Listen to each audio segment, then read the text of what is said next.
Let's talk now about net zero, because we're joined by Ross Clark, author of Not Zero. Ross, here we go. Another year passes, another COP, which I only found out the other day is called like Committee of the Parties or something really socialist. I never understood what the COP acronym stood for. Conference of the Parties. Conference of the Parties. Oh, just sounds like a million mumbo jumbo. Parties, woo. But Cop29 doesn't even tally to the year. That really annoys me as well. The whole nomenclature of this is wrong.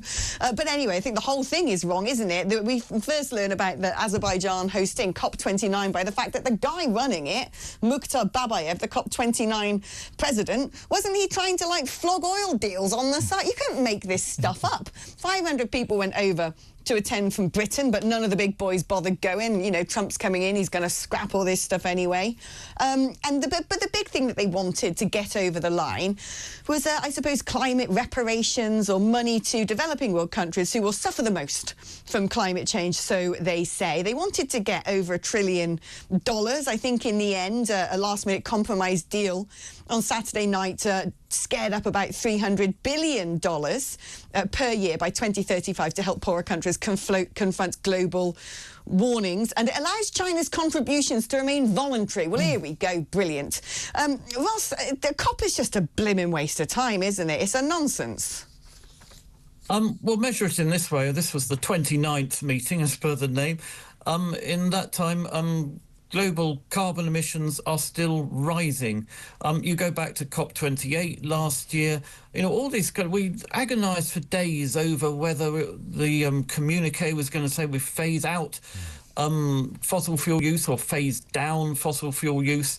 Well, all those countries are arguing, and some of them were arguing for the, you know, phase out rather than the phase down thing. Like Brazil and Canada went away and have increased their oil production. Brazil has a ambition to be the world's 4th largest oil producer by the end of this decade. US, Canada, they're all, Norway, all these countries are, you know, turn up at these COP meetings where they go away and, you know, boost their fossil fuel industries. And obviously Azerbaijan have used this as a big opportunity to push their oil business.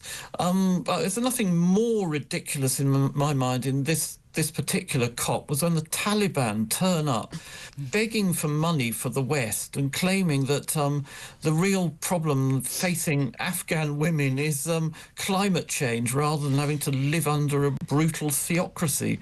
And it's rather sort of summed up the whole thing. And, you know, this $300 billion a year by 2035, which rich countries are going to be providing for the poor, some of that will be going to the Taliban. Oh, it's just, it makes a mockery of the lot of it, doesn't it?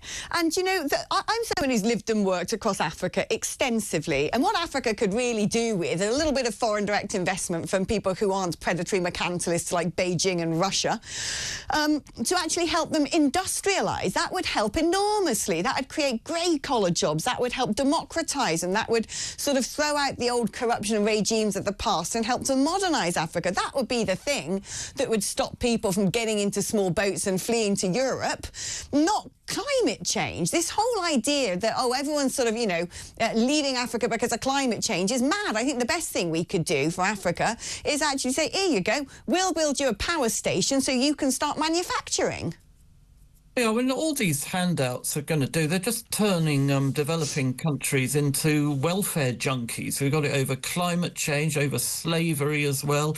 You know, just, well, no doubt it's easier in the short run to squeeze a bit of money out of Western governments to fund your social programs. But, you know, in the long run, what these countries need is economic growth. And, you know, this $300 billion a year, I mean, the West has, in a sense, brought that upon itself by preaching, you know, climate Armageddon for years and trying to persuade developing countries to switch straight to renewable forms of energy when, you know, they've got the coal, they've got the oil to, you know, to feed industrialization. Instead of that, we've been trying to, you know, bung them a few dollars for solar panels and intermittent forms of energy.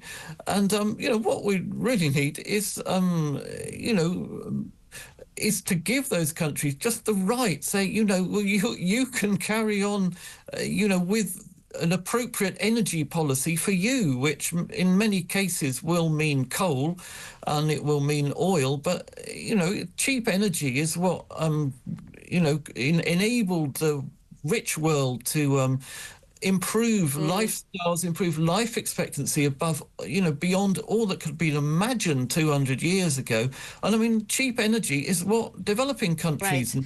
It's what they desperately want as well. As someone who's worked on various election campaigns in Africa, they're not selling to the public, we're going to go to the West and get a giant charity check because the weather's funny. They're saying, we're going to make you jobs, we're going to build factories, we're going to develop roads, we're going to increase infrastructure. That's what they need to do. And unfortunately, that stuff creates carbon emissions. Ross Clark, it's been fantastic having you on the programme, keeping it real.